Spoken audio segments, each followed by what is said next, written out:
Good morning. Welcome to CODA Octopus Group's second quarter 2024 earnings call.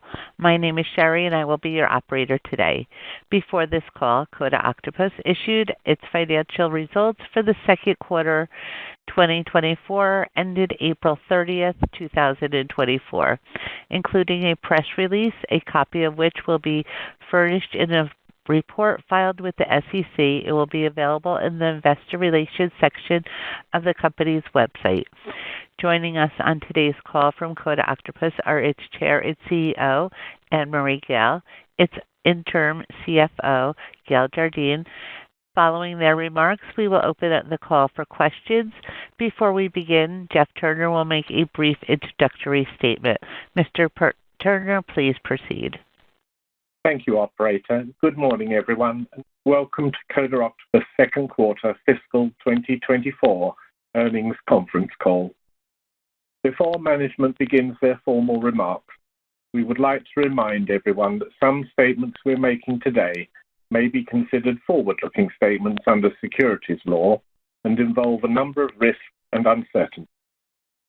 As a result, we caution you that there are a number of factors, many of which are beyond our control, which could cause actual results and events to differ materially from those described in the forward-looking statement. For more detailed risks, uncertainties, and assumptions relating to our forward-looking statements, please see the disclosures in our earnings release and public filings made with the Securities and Exchange Commission. We disclaim any obligation or undertaking to update forward-looking statements to reflect circumstances or events that occur after the date the forward-looking statements are made, except as may be required by law. We refer you to our filings, Securities and Exchange Commission, for detailed disclosures and descriptions of our business, as well as uncertainties and other variable circumstances, including but not limited to risks and uncertainties identified in our Form 10-K for the year ended October 31, 2023, and Forms 10-Q for the first and second quarter of this fiscal year. You may get CODA Octopus Securities and Exchange Commission filings free by visiting the SEC website at www.sec.gov. I would also like to remind everyone that this call is being recorded and will be made available for replay via a link in the Investor Relations section of the CODA Octopus website. Now, I will turn the call over to the company's Chair and CEO, Anne-Marie Gayle. Anne-Marie? Thanks, Jeff, and good morning, everyone. Thank you for joining us for our second quarter 2024 earnings call. Our revenue in the second quarter 2024 was in line with our second quarter 2023 revenue. Despite various challenges in the second quarter, we delivered a solid set of results, including increasing our operating income, net income, and earnings per share. During the second quarter, we observed a slowdown in the pace of placing orders relating to U.S. defense sector programs caused by the funding gaps created by the use of continuing resolutions to fund defense programs instead of a fully funded federal budget. This is not unusual where there is an upcoming presidential election. Notwithstanding these temporary constraints, I am very pleased that we were able to increase our revenue generation outside of the USA, which shows the diversity and resilience in our revenue stream. The marine technology business revenue in the second quarter 2024 was broadly in alignment with the second quarter 2023 revenue. I am particularly pleased with the increased utilization of our rental assets during the second quarter and therefore the improved gross profit margins of 80.2% in the second quarter 2024 compared to 75.3% in the second quarter 2023. We are also very pleased to see better traction in sales emanating from Asia, which was 15.9% higher in the quarter. Sales for this segment from the USA fell from $1.8 million to $0.6 million as a result of funding gaps created by the use of continuing resolutions to fund defense programs. This means that without a federal budget, there is limited funding for these programs, and many of these are currently only partially funded. Our engineering business saw an increase in revenue and is making good progress in key areas. This business was also impacted by a reduction in order intake relating to their ongoing defense programs, and sales from USA defense programs for this segment fell from $1.1 million to $0.8 million. This is due to the funding gaps I touched on earlier. Moving to our second quarter 2024 overview. During the second quarter of 2024, we continued to make progress against our key growth drivers. As I mentioned, we saw increased traction for our Echoscope rental services. This resulted in an increase in gross profit margins. Although sales in the USA were significantly down due to the funding gaps relating to defense programs, our team was able to recover some sales in other geographies. I'm particularly pleased with this as it shows the diversification and resilience within our revenue streams. Of great importance, we also provided extensive support to the ongoing operations relating to the Francis Scott Key Bridge collapse.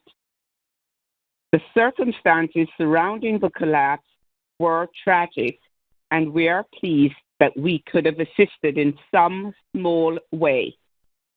This high-profile engagement has reinforced the importance of our technology for these sorts of applications and has marketed the Echoscope to other customers around the world, including in North America.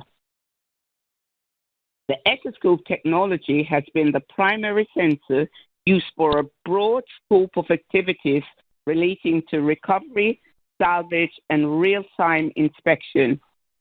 This high-profile project again highlighted the importance of the capability of the Echoscope technology, a single sensor for multiple real-time 3D imaging applications, including in disaster recovery programs.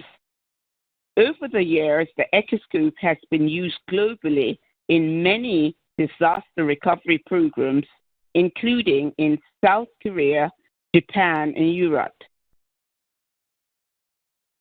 We made further progress with Naval Information Warfare Center, NIWC, and supplied under a lease agreement 2 of our compact Echoscope sonars for their ongoing evaluation of our technology for the Viduri Defender platform.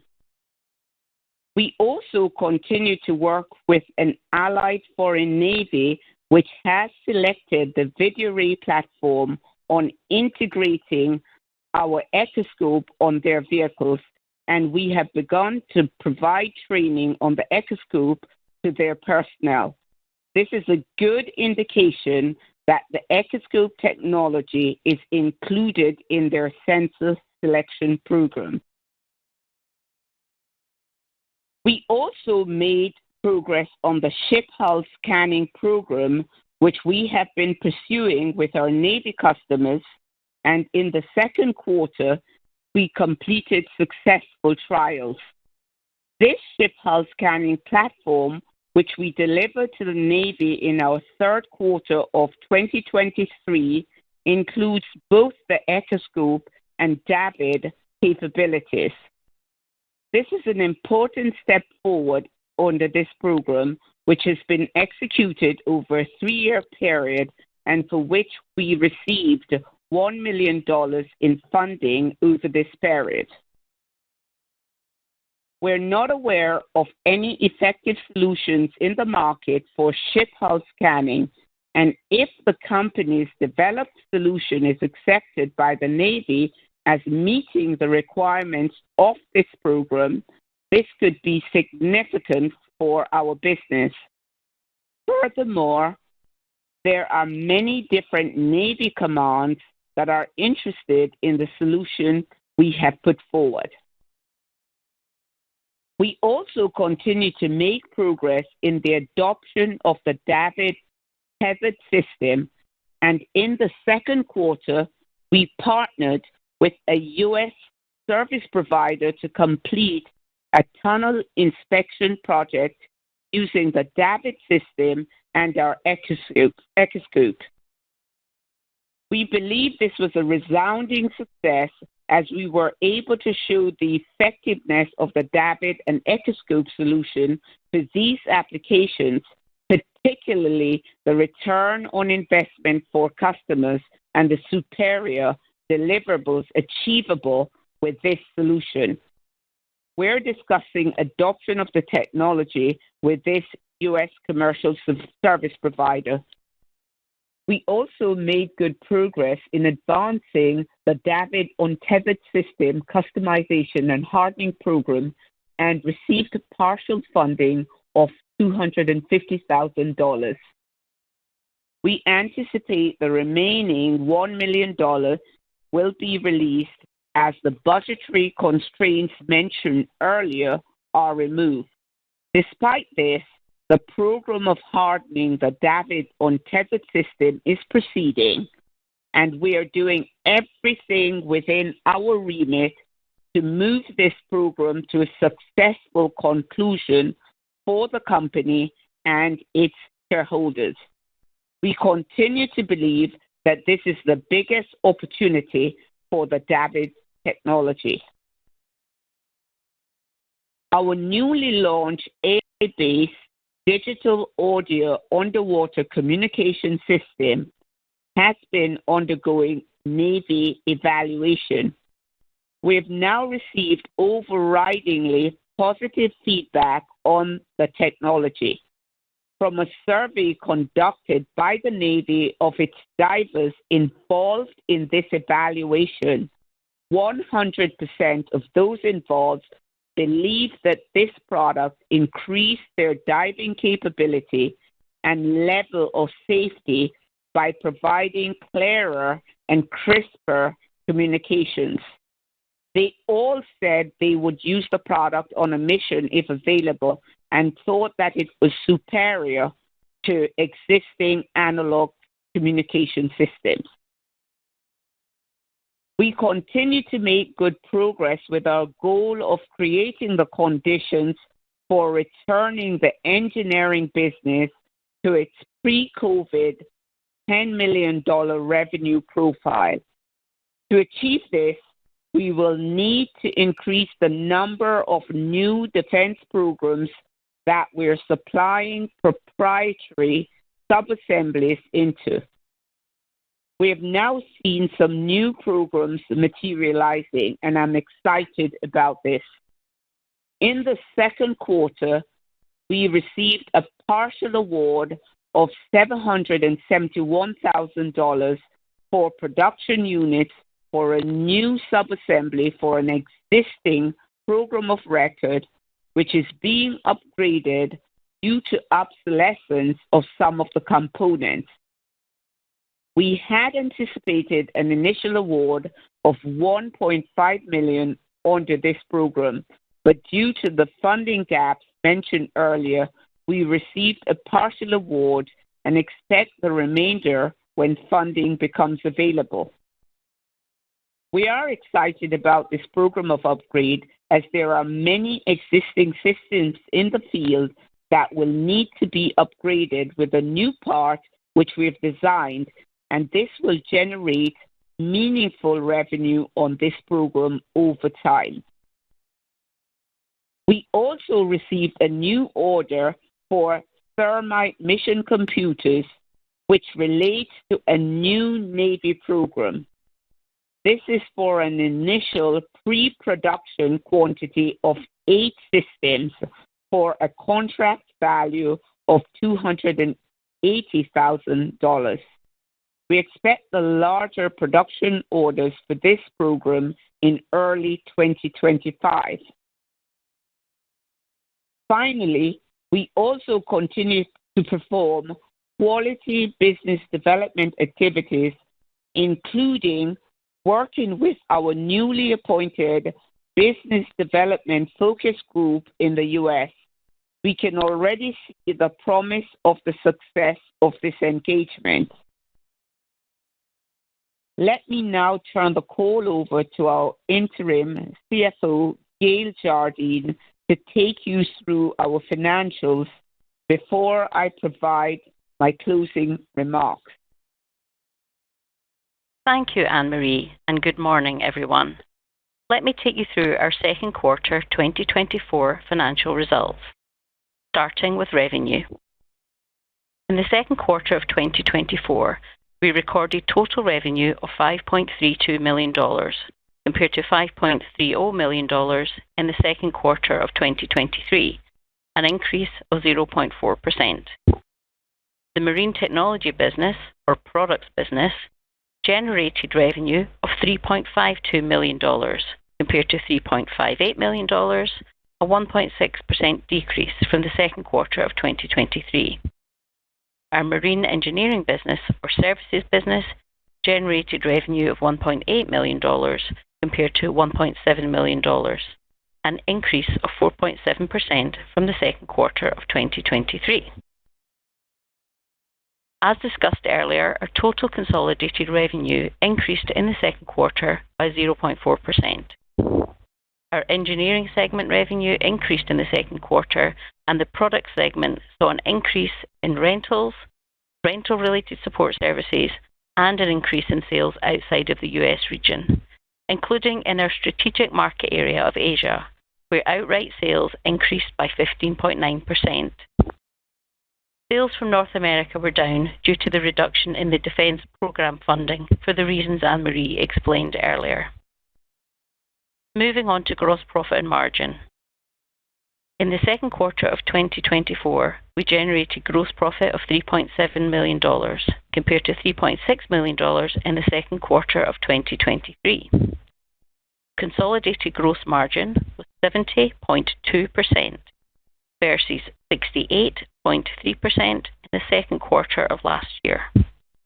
In our marine technology business, gross margin increased to 80.2% in the second quarter of 2024, compared to 75.3% in 2023, reflecting changes in the mix of sales, primarily due to the increase in rental and the associated support service sales, which have a higher gross margin. Our marine engineering business gross margin decreased to 50.7% in the second quarter of 2024 versus 53.9% in the second quarter of 2023, again reflecting the mix of engineering projects during the second quarter of 2024. Now moving to our operating expenses. Total operating expenses for the second quarter of 2024 decreased to $2.4 million, compared to $2.8 million in the second quarter of 2023, which is largely due to the reduction in our stock compensation charges in the period. Our selling, general, and administrative costs in the second quarter of 2024 totaled $1.8 million, a decrease of 17.7% from $2.2 million in the second quarter of 2023. As a percentage of revenue, our selling, general, and administrative costs for the second quarter of 2024 were 34.7%, compared to 42.3% in second quarter of 2023. The reduction is mainly due to a decrease in stock compensation charges. In accordance with our strategy, we continue to recalibrate our working capital towards business development and marketing activities. Accordingly, in our second quarter, marketing expenses increased by approximately 52%. This included the fees relating to the appointment of a business development focus group we have hired in the US to assist in this area. Operating income in the second quarter of 2024 was $1.4 million, compared to $0.9 million in the second quarter of 2023, an increase of 57.9%. Operating margin was 25.4%, compared to 16.1% in the second quarter of 2023, primarily due to the increase in gross profit margin combined with the reduction in total operating expenses. Income before taxes in the second quarter of 2024 was $1.6 million, compared to $1 million in the second quarter of 2023. Net income after taxes in the second quarter of 2024 was $1.4 million, or 13 cents per diluted share, compared to $1.0 million, or 9 cents per diluted share in the second quarter of 2023. Moving now to our balance sheet. As of April 30th, 2024, we had $23.7 million in cash and cash equivalents on hand and no debt. This represents a decrease of $0.7 million from October 31st, 2023, where the comparable figure was $24.4 million. This was mostly due to the purchase of long lead time items into inventory, so you will see that line item has increased accordingly. Our working capital increased to $41.0 million from $37.6 million at October 31st, 2023. Now I will turn the call back over to Anne-Marie for closing remarks. Thank you. Thank you, Gail. I want to close by emphasizing that we continue to work to create stable, long-term shareholder value. I want to remind everyone that growth is a process and not an event. Think of it like a puzzle, and we're putting the pieces together. In the meantime, we're running a profitable business. Our team is doing an outstanding job in maintaining superior margins and profits for our shareholders, while all the time seeking to grow sustainably without compromising our track record of a tightly run, profitable business. In the 2024 fiscal year, there are a number of key management goals for our business to achieve with a focus on growth. We have a compelling calendar of prestigious business development activities in 2024 with a focus on the defense applications. Some of our goals include continuing to seek to increase the number of programs that our Echoscope technology is embedded in, further prioritize and engage in the DAVD untethered system customization and hardening program with the goal of securing the technology's adoption by the Special Forces community in early 2025. Supporting the rollout and adoption of the DAVD tethered system to the market, both in the defense and commercial space. Supporting the rollout and adoption of the digital audio communication solutions. Rebuild the engineering business to its pre-COVID $10 million revenue profile, and we're seeing traction with new programs which will assist in achieving this goal. Expanding the group's management team and capabilities, this is ongoing. Continuing to develop our pipeline of candidates under our M&A strategy with the goal of acquiring complementary value accretive technologies into our portfolio. We continue to believe in the growth prospects and strategy built around our disruptive technologies. By adopting this strategy, it pivots the revenue model of the marine technology business to a multi-year and multiple sale model, as we have started to see with a DAVD product line. Though it could take several years for these programs to mature, we continue to believe this is the best strategy for our business's growth prospects. Therefore, we believe that our near-term growth will be incremental but solid. To conclude, we would like to thank our shareholders for their continued support. We're now happy to answer your questions. Operator? Thank you. If you would like to ask a question, please press star one on your telephone keypad. A confirmation tone will indicate your line is in the question queue. You may press star two if you would like to remove your question from the queue. And for participants using speaker equipment, it may be necessary to pick up your handset before pressing the star keys. Our first question is from Brian Kinstlinger with Alliance Global Partners. Please proceed. Great. Thanks for taking my questions. I got a laundry list. Anne-Marie, 2 quarters ago, you discussed the challenges in both offshore renewables and underwater construction markets that was leading to delays. Some of it was pricing challenges due to inflation. Can you update us as to the state of these markets and how the environment is the same or different today? Thank you, Brian, very much for that question. So as we saw in the second quarter, we saw really increase in the utilization of our rental assets, and that's largely being driven by offshore renewables programs and projects, actually, and also underwater construction activities. So what we're seeing is increased demand for our rental solutions for underwater construction, some of which includes offshore renewables. Great. And then the work you did with the Francis Scott Key Bridge and the headlines of that disaster, how, if at all, have you been able to use that to drive awareness or increased adoption of your technology? Well, that drove awareness, Brian. Also, it also was a good reinforcement of the capability of our technology and the uniqueness of our technology and what it can deliver.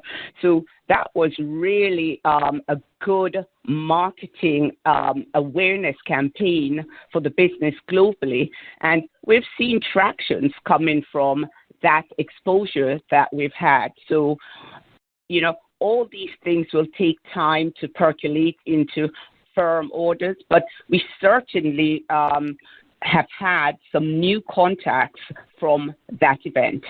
And Great.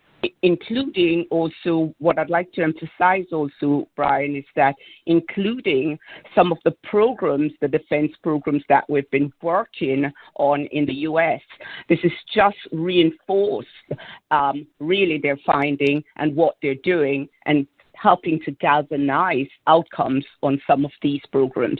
So all in all, really, really good piece of marketing for our business. Great. And then in terms of the DAB, some great news on the tunnel program that you discussed. I'm curious if you see an inflection point in orders for either tethered or untethered systems the next 12 to 18 months based on this progress you're making.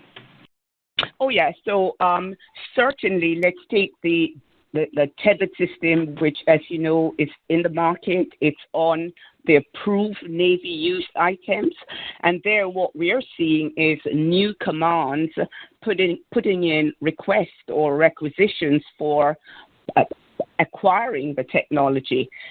We know several commands are trying to get budget to do this. So, but the barrier in this quarter and possibly the next quarter is really where we see defense programs budgets are really limited at the moment, but certainly we could see strong interest in the DAVD technology. And more importantly, Brian, when we did the initial rollout of the DAVD to the Navy, one of the key things we weren't sure of was how they would buy the technology. Would it be just a DAVD, or would they buy the Echoscope also? And I'm pleased to say that they definitely find the Echoscope along with the DAVD game-changing. So that will be sold or purchased by them as a pair. So that is very exciting for our business, because that is an established program now, and to a large extent, the DAVD tethered system is a passive sale now within the U.S. Navy, because it's an approved Navy use item. What this business has to do is to continue providing training, working with the different commands, working with the Navy to heighten awareness in its community for the DAVD capability. And thereafter, I think, it will sell itself. So I'm excited about that for the DAVD tethered system. For the untethered system, really that work is ongoing. As you know, we have 8 systems fielded with both the U.S. Navy and the foreign Navy, and they're working together to evaluate the system. And even though we have actually been affected by limited funding at the moment, the program continues to work at pace. We continue with the hardening and turning over revisions to the product to the Navy. So although there's a gap in funding, it is not at all affecting the progress that we're making under these programs. So coming back, therefore, to the inflection point, I really think that we're seeing good and solid traction in the market for the DAV technology all round. And I think it will take time for people to adopt the technology, but we are getting closer and seeing that. The tunnel program that we did in the U.S., really, really important. We also, in the last quarters, sold our first DAVD system in South Korea. I think that they were very, very pleased. Also, another very high-profile project that they've used the technology on, and they themselves are on the road to adoption. We have several major offshore service providers in Europe who are still going through their own internal process for the DAVD. So I feel very much that we're getting closer. The recognition of what the technology is capable of, that's growing, and really it's about now getting people over the line to start putting in their budgets for the technology. So I think that we'll probably see much more increased demand for the system coming from the U.S. once the budgetary constraints are removed. And also, I am excited about the joint program that we have both with the U.S. Navy and with the foreign Navy, because then I think that is going very, very well, and we certainly want to get the system in the hands of the Special Forces using it. They have big budgets, and really we're excited about that. Great. Now, I think the natural follow-up to that, I heard you mention it may be one more quarter on the budget side, but if I'm not mistaken, the CR ended at the end of June. Have you begun to see a recovery, yet slow, not a recovery at all yet on the budget side? Just maybe take us through on the marine and or engineering services, what's happened since the CR ended? I think it's really the appropriations now, and I think that what we're seeing on programs is that appropriations have not been made to their programs. So many programs are still only getting partial budget. I think the next point where we will see funding released is in July. That's my understanding. In any event, for the programs we're working on, July is critical because there's going to be new tranche of fundings to various programs. So I think, Brian, this is not really unusual in an election year. There's all this political environment that's fraught, and so this is not a big surprise for business. However, as I said, I expect in July there will be some funding being released. What I don't certainly have visibility of is the extent of this funding round for programs like the DAVD program, programs like for engineering business that we're waiting for a number of key orders. So I don't have visibility, but what we have consistently seen is a partial funding as opposed to full funding. Got it. Last question for me, then I'll get back in the queue. You mentioned the pre-production order for the thermite program, which is great to see. I know you've been, hoping that thermite demand would start to pick up. You mentioned the production could begin in the first quarter of 2025, I think. Can you estimate the size of the opportunity for you on that production program? Well, the one where we've got a small initial evaluation system order, my understanding is that potentially there'll be 200 units under the program for our purchase order. So we wait to see, but that's the number we're working towards. And can I look at the 8 units delivered in $250,000 as an ARPU, or is that not accurate? No, that's accurate. That's okay, accurate. Great. Thanks so much, Anne-Marie. No, thank you. Bye. As a reminder, it is star 1 on your telephone keypad if you would like to ask a question. Our next question is from Fernando Canto with Private Investor. Please proceed. Hi, Anne-Marie. Congratulations on a very good quarter. I just have a question. I see on the first quarter that the on-bill receivables were $763,000, and they went up this quarter to $1.580 million. Is there any explanation for that, please? Did you say receivables? The on-bill receivables. The on-bill receivables. On-bill receivables. Gail, can you take that question for us, please? Sure. Can you hear me? Yes. Fernando? Yes, we can hear you. Yes, Hi there. Yes. Yeah, basically it went up from 1.6 to 1.6 million from 0.9 million, and that reflects the increase in our accumulated projects expenses incurred on uncompleted contracts. So it's work that we have done.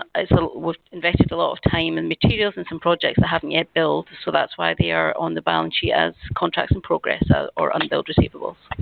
Right. That's positive for the third quarter then. Yes, I think that just what we said, we saw an increase in our engineering projects in the second quarter. And in the first quarter, it was really, really off plan. We're seeing that business coming back on plan. And as I mentioned in my first quarter earnings call, we expect a lot of the engineering businesses' revenues to be backloaded, and we're seeing that coming through. Right. All right. Well, thank you very much, and congratulations again, Anne-Marie. And thank you very much. Thank you, Fernando. Thank you. Our next question is from Andrew Scott with SLF. Please proceed. Hi, Anne-Marie. Great quarter. I know you're probably a little bit frustrated with growth, but I just wanted to remind everybody that you're doing a great job in managing your business. I had a chance to calculate your ROA, your ROE, your return on shareholder equity, and I'd like to challenge everybody else to run the same numbers with other marine-related companies, and you guys are at the top of your peer group. So great job in running a business. I heard some of the questions before, so a lot of the comments that I had have been answered. But you have a great balance sheet. You've got ingredient sufficiency to grow the company through acquisitions.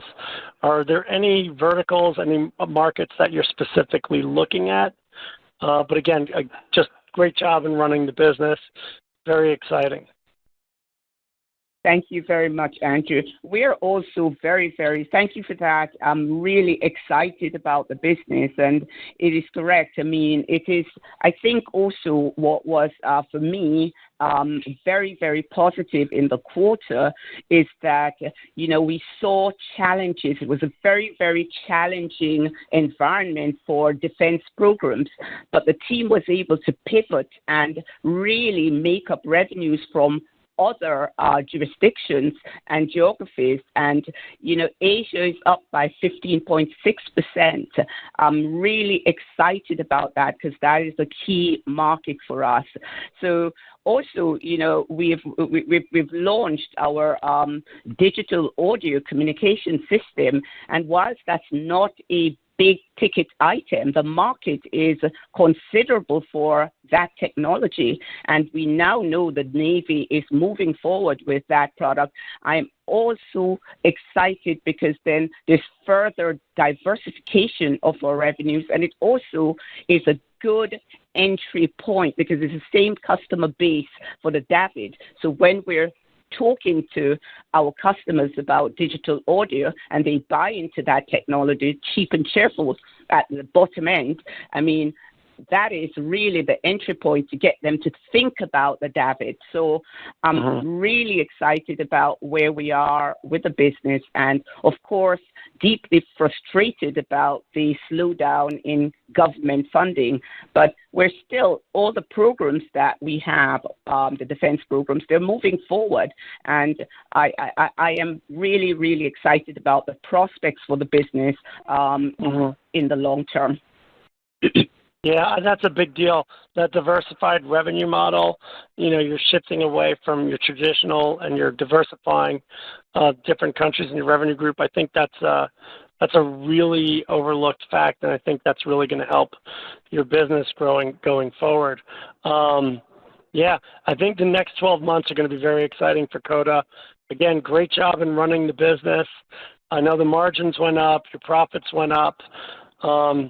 And while you're struggling, to get the growth going, again, I heard you say before, it's a process, not an event. I think you're right, but you and your team are doing a great job. I'm driving bigger numbers to the bottom line. So as a shareholder, we really appreciate that. Thank you. Thank you. Thank you very much, Andrew. Thank you. Got it. Great job, guys. Our next question is from William Bremer with Vanquish Capital Partners. Please proceed. Good morning. How are you, Anne-Marie? I'm very well. Very well. How are you doing?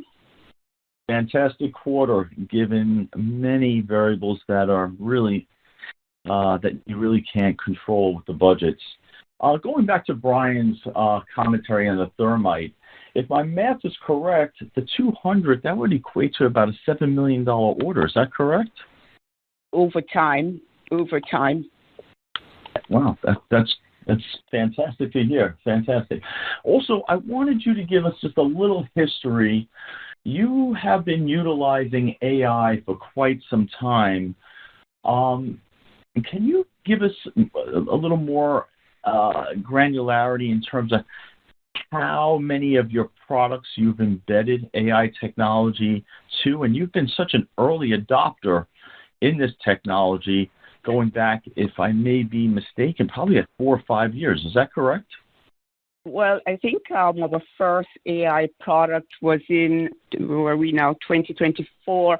I think around 2019, actually, was our first AI product, actually, where that was on our geophysical software range. And really what we've done there, and we've really changed the market, actually. And that product that we have is called CODA.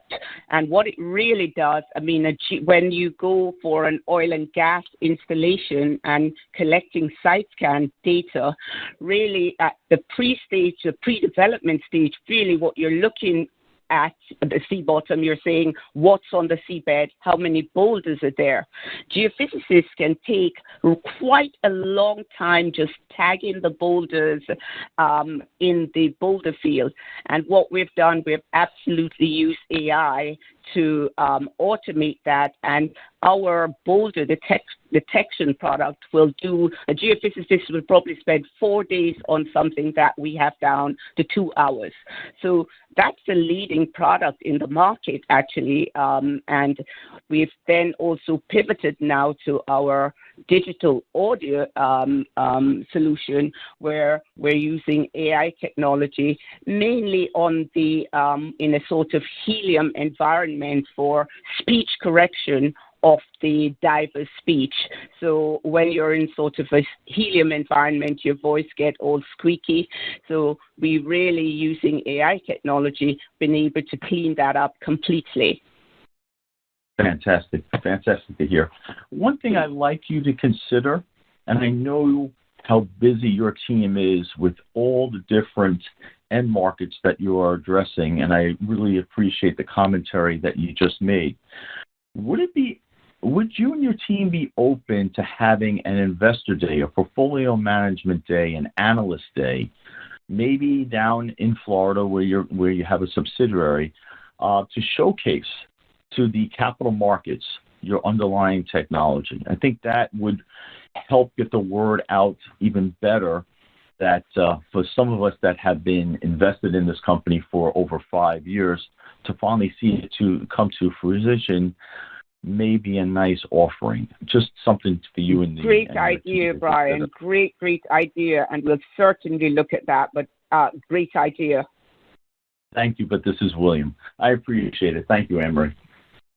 Thank you. Thank you. At this time, this concludes our question and answer session. I would now like to turn the call back over to Anne-Marie Gav for closing remarks. Thank you very much for your interest in CODA Octopus. Have a great day, and thank you for joining our call today. Thank you. This will conclude today's conference. Thank you for joining us for CODA Octopus's conference call. You may now disconnect.